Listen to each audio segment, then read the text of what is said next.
My name is Adam. I'm the teaching pastor here, and a little fun fact about today. Last hour I introduced myself as the worship pastor with, just complete confidence. I walked out here and said, I'm Adam, I'm the worship pastor, and I can't play anything musical, and to hear me sing would be punishment for all of you. So I don't know what happened, but I'm the teaching pastor here, and we're starting a series called Play and Purpose, which is why if you're on campus here with us, we had cotton candy on the way in, and we have all the games. How many people took a shot with the basketball? How many people made said shot? See, I think the people that missed the shot just aren't raising their hand to admit that they took a shot. I think that's where we are, because apparently nobody's missed in either service. So we have a basketball squad here in the making for sure. But the thing that we're talking about today is this idea of play and purpose. Ecclesiastes 3:1-4 says this: there's a time for everything and a season for every activity under the heavens. There's a time to be born and a time to die, a time to plant and a time to uproot, a time to weep and a time to laugh, a time to mourn and a time to dance. And what we're talking about over the course of these 3 weeks is this reality that the human experience is all-encompassing of both these mountaintop highs, these joyful moments of celebration and happiness, and the lows of bad news, of difficulty, of trials, and that the thing that kind of guides us through is this need to find purpose and the ability to play and have fun and laugh and find balance in those things. When I was a kid, I took play very seriously. I am competitive by nature, and so any game that was played, I wanted to win and thought that I was going to win. And if you were on my team, you were an ally against the evils that threatened to thwart our kingdom of competitive greatness. And if you were opposed me, I wanted to destroy you and everything that you stood for, even if it was Monopoly. And so it didn't matter if we were playing a board game with our family or if I was playing football by myself up and down the hallway of my house growing up, I was going to win. And by the way, I did dominate when I was playing football by myself, if you're wondering. And out behind my house, there was a basketball court, and I would always make the last second shot, or I would be fouled, and that's why I missed, and so I'd get to shoot again. And I see a lot of this happening with Cohen, who's now 8. He does the same thing. But I took play very, very seriously. And I can remember the very first day, and I've told this story before, the very first day that I got my new glasses. I got corrective lenses. And I talked before about how powerful I felt when I could see clearly for the first time because I had glasses. We got what were supposed to be indestructible glasses, which is a little bit of foreshadowing because they were supposed to be. But we would play this game where one person would swing on a tree swing and the other people would get on their bikes and they try to time riding their bike back and forth so as not to get hit. And you would win by being the closest to the person on the swing without getting hit. And I was going to dominate at this because I want to dominate at everything. Very competitive, and this was the game that we were playing, and so I wanted to win this game. And so I had figured out, and I'd been sitting while it was my turn, like kind of counting, and I decided that if you waited till the peak of the swing, and if I counted to 2 and then started, because I'm super fast on a bike, that I'd be able to get past. The problem is, or the story that I've told myself for years and years after this incident, was that I was too powerful. And so when I started to pedal, my back tire spun out because I had the horsepower of, a Mustang. And I spun out, and so I didn't catch immediately. And the timing was perfect in that I got hit so squarely by my sister who was swinging backwards that it launched me off the bike and into the tree. And let me tell you, indestructible was false advertisement for those glasses. But this game that I was playing, I took very, very seriously. But that's not what we're talking about with this thing of play and purpose. We're not talking about playing on purpose. We're trying to find this balance between play and finding times to have fun and relax and rest and laugh and be full of joy and to have purpose in your life, to have meaningful work because we're created for work. Toiling in labor is the curse of the garden. Work is a gift from God. And so we're supposed to have both. And today we're talking about and. We'll talk about purpose next week when Kraft shares about purpose, and we get to honor the graduates next Sunday. And then Mike will come back to get to talk about play, which is perfect for Mike because he's the reason we have cotton candy here today, because he has the joy of a million children. He's just like, he was so excited about having cotton candy at church, and then he wasn't here this week. But he gets to talk about play in a couple weeks. And today we're talking about that and how we have to find this balance, because too much play robs play of its meaning and its ability to recharge us. We just don't get to experience the difficulty that makes play meaningful. And too much purpose burns us out and gives us the illusion or the lie that we're in control and we're the ones constructing any good thing that happens to us, when really God is moving us forward. And as we live on purpose and with purpose and we work purposefully and we take time to rest and play, we find in that this more complete life that God wants to offer for us. So here's the reality. We're made for purposeful work. Ecclesiastes 3:13 says, God wants all people to eat and drink and be happy in their work, which are gifts from God. And you might be reading that, thinking about going to work tomorrow and thinking, I don't know if gift from God is how I would describe my interaction at work and my coworkers, some of them, But it's designed that it is supposed to be a gift from God, working, providing, contributing. Proverbs 12:14 says, well done work has its own reward. We're made to strive and work hard at something so that we can see the reward at that. We're made to create, to cultivate, to do those things. Yesterday we had a birthday party for our 4-year-old daughter, Emery. And the grass had gotten out of control, and so I'd mowed a couple times, but there were still a ton of grass clippings on the ground. And we, the men of the house, myself and my son Cohen, who I said is 8 years old, we had to rake up all the grass clippings because it was just, it was out of control. You had to get that up. And so Cohen was willing to help with that. But what I told him in the middle of the heat of the day was, this is going to look good when it's done. But this is hard work. It is not fun to rake up grass clippings. He's like, okay. And he's holding the rake, And I was like, here's what's going to happen. You're going to start, and you're going to get a little burst of energy because you started. And then you're going to get to a point where you want to quit because hard work makes you want to stop. And here's what I want you to do today with this. When you get to a point where you feel like you want to quit, I want you to pull the rake 100 more times. And he said, what? I said, listen, it's hot. You're going to want to quit a lot sooner than you actually need to quit. So I'm going to go in. I'm going to get us some water. You do some raking. But when you want to quit, start counting to 100. Pull the rake 100 more times. By the time that I got into the kitchen and looked back out at Cohen, who was raking, he was already counting. 1, 2, 30 seconds later, which, I'm inside the air conditioning getting ice water for us, so I understand the instinct.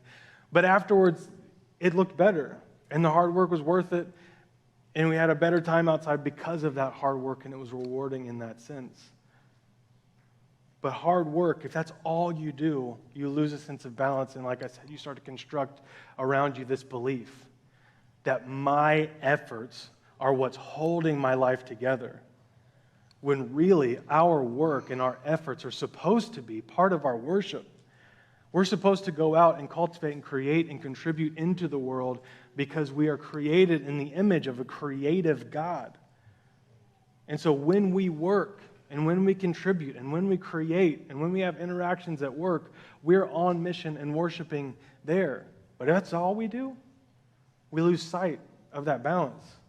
So we're created for purposeful work, but not just for purposeful work. We're also created for God-honoring play, to laugh with people, to have fun, to have joy, to goof off, to play games in the lobby at church, to dunk on somebody at church. It's okay to laugh and have fun. We're created for God-honoring play. 1 Timothy 6:17 says, command those who are rich in this present world not to be arrogant or put their hope in their wealth, or don't put your hope in what the work that it has given you, which is so uncertain, but to put their hope in God, who richly provides us everything for our enjoyment. Proverbs 17:22 says, "A cheerful heart is good medicine, but a crushed spirit dries up the bones." To laugh, to have fun, to get to be with people and play and just relax, or look at the nature that surrounds you in those moments where you're not pushing, where you're not working, where you're just sitting back and relaxing and looking around at all that surrounds you. It's this reminder that though we're created for work, it doesn't all depend on us. I didn't do anything to make the mountains so grand and the sunset so beautiful. I didn't do anything to make nature scream of the glory of God and give me a sense of awe in how inspiring it is. I didn't do anything for that. But if all we do is work, we get blind to that which surrounds us, which can bubble inside of us. Joy, and joy that Scripture says is like medicine for the stress-filled world that surrounds us. But we're not just made for that play either. God invites us to live in the "and" of those things. Of course, we're made to work and contribute. There's something in us that when we do a job well done, we get a sense of joy from that. But there's also something in us that really values getting to sit around maybe a campfire with friends and just tell stories and laugh, or play some kind of game around that, because that's what I would do. I would for sure make up a game. No matter what scenario we're sitting in for however long, I'm wanting and thinking about what game can I play, so I definitely fall on the play side of the play and purpose thing. But we're supposed to find this balance. John alludes to this in the very first chapter of the Gospel of John, which says in John 1:14, "The Word became flesh and made his dwelling among us. We've seen his glory, the glory of the one and only Son, who came from the Father, full of grace and truth." And what John is alluding to is that Jesus is able to show us how we balance two things that seem to be at odds with each other. Jesus shows us that there's fullness in balancing these things that are that pull at each other. That it's not just grace, it's not just forgiving and never thinking about anything that could correct the bad behavior, but it's not just truth where you condemn, it's this balance. Jesus shows us that balance is a beautiful thing, and we're made for play and purpose.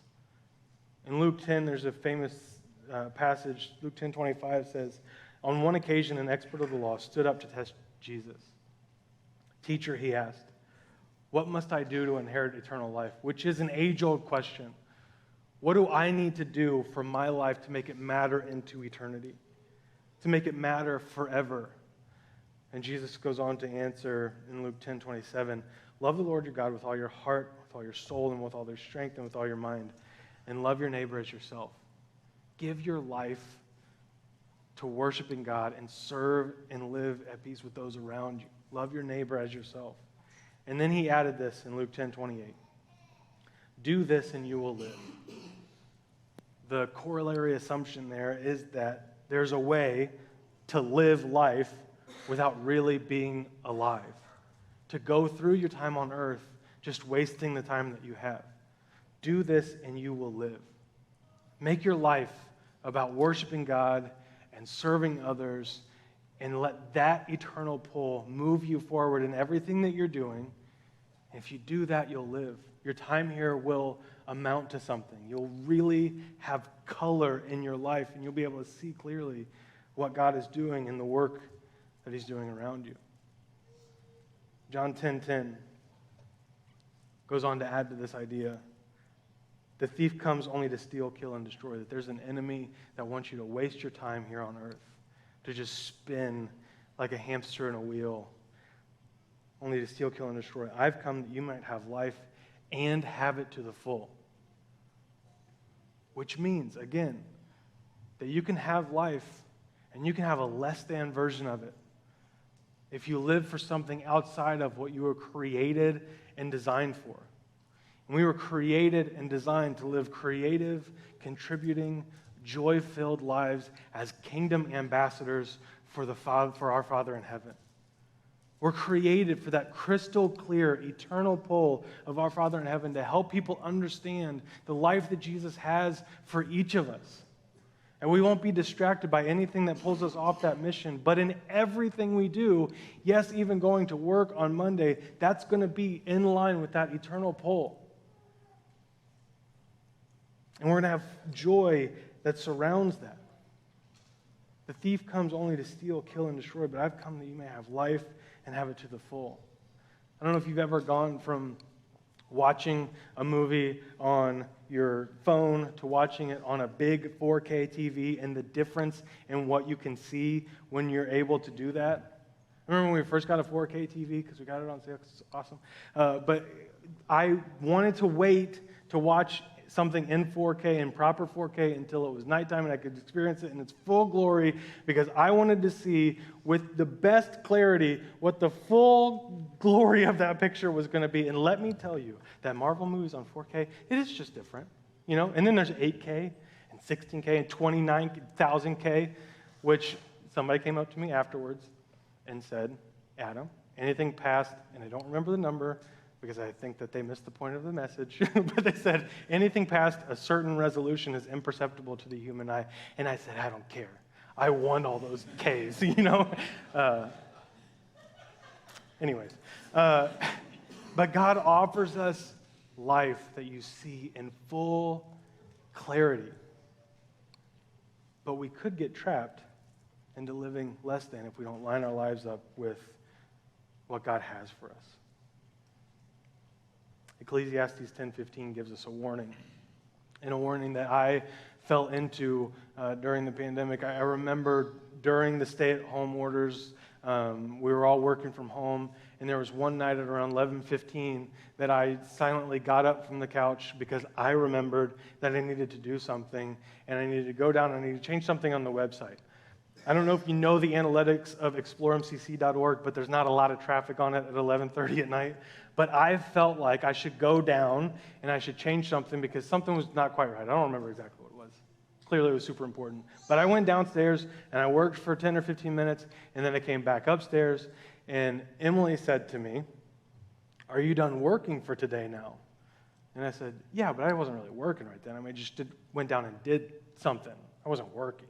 And she said, "I've only seen you at mealtimes today." And it was like a punch in the stomach that I wasn't living in that balance, that I'd fallen and tripped into this reality that work became my whole world for a few minutes because I didn't have to drive to it. It was just always there, and I fell into this trap of always doing something. And I don't say that to try to brag about like, oh, I'm always working. It was stupid. As Ecclesiastes would tell us, it says, only someone too stupid to find his way home would wear himself out with work. And I was too stupid to see that boundaries that I should have put up around my work kept me from seeing the home that I was residing in, meaning my wife and our kids. That healthy boundaries would have given me the ability to not only do better work, but spend more time with the people that I love most in this world. And I was too stupid to find my way home after my work hours. And I missed it. And it took my wife holding a mirror up to me and saying, "Hey, you haven't talked to us today, dummy." She didn't say dummy. I added that. We have to be able to construct these healthy boundaries around living a life that balances both these things. Because we're made for purpose, we can fall into only working. And because we're made to experience joy, we can spend our time just playing and wasting time beyond what is just replenishing. So the question becomes, how do you do this? How do you find that right balance? And the answer is part of why we're all here together today. Sabbath is the way to find balance. Intentional rest is the way to find balance. God constructed a rhythm where we work 6 and we take 1 off. For sure, 1 off, where you don't do anything.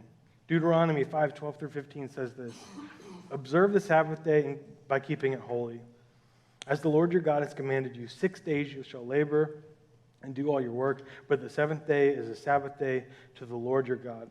On it you shall not do any work, neither you, nor your son or your daughter, nor your male or your female servant, nor your ox, nor your donkey, or any of your animals, nor any foreigner residing in your towns, so that your male and female servants may rest as you do. Remember that you were slaves in Egypt, and that the Lord your God brought you out of there with a mighty hand and an outstretched arm. Therefore, the Lord your God has commanded you to observe the Sabbath day.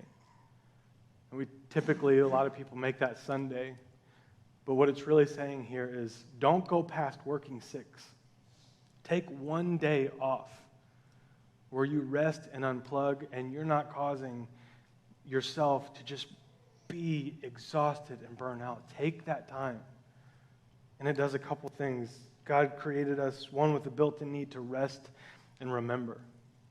When you unplug for a second, you get to see those unhealthy rhythms in your life, those times where you've gone beyond what is a healthy boundary for your work or what is beyond a healthy rhythm and amount of rest. That, oh, wait, maybe I shouldn't be up until 2 a.m. binge watching a show just because I like it.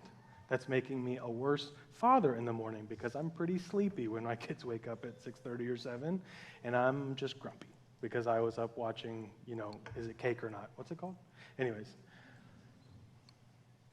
And so that rest helps us recalibrate and get a sense of not only who we are, but whose we are and who is in control. We need to rest and remember that God is the one that will see us through. But then, God created us with a built-in need to rely on Him. The lie that we love to buy into is that our own working and our own striving and our own construction of a life will provide us the comfort and security that we so desperately want in a chaotic world. That if we just work harder, if we just spend more time getting after it and less time making excuses, that we can build for ourselves a safe haven from everything that would happen to us in this life. And that's not true. Of course, we should take care of the things that we're responsible for. Of course, we should work hard when it's time to work. But we are not our own source of security or providence. We need to rely on Him. God said, you remember when you were slaves in Egypt, I was the one that brought you out. I was the one who split the Red Sea and let you walk through on dry land. And so don't start to think that you need to be working every day in order to have the life that is for you. I designed you. I know how you should live. I'll be the one that will see you through even the most difficult situations. And so what you need to do sometimes is just stop. Because you might be working in the wrong direction. You might be caught up in the momentum of bad decisions. So you need to stop and remember that your Father in heaven wants to talk to you and help you and recalibrate you and move you off in the right direction, which is the mission and purpose and design of your life. But if you're so busy working or wasting your time just playing, you can't hear from your dad, then you're going to get off course sometimes. We need to rely on Him. And so in the next few minutes, we're going to sing a song. And it says over and over again, be still. And I know that a common misconception when it comes to be still is to literally just be still. That maybe if I'm still enough, the things that are danger around me won't see me and I'll be invisible. Like a kid surprised by something that scares them, they just hide and freeze. But what we're talking about isn't just hiding because the world out in front of you is too scary. It is surrendering the fight because you have the courage and the confidence in knowing that God is the one who will fight for you. With a mighty hand and an outstretched arm, whatever lies in front of you, you're not the one who's primarily responsible to win the battle. So we need to be still and remember that it's not because I'm holding on to weapons that I'm safe. It's because my dad stands behind me and goes before me.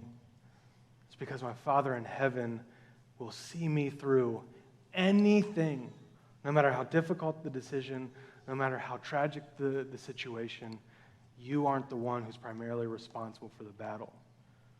And so sometimes we just need to lay our weapons down and be still, because the Lord will fight for you.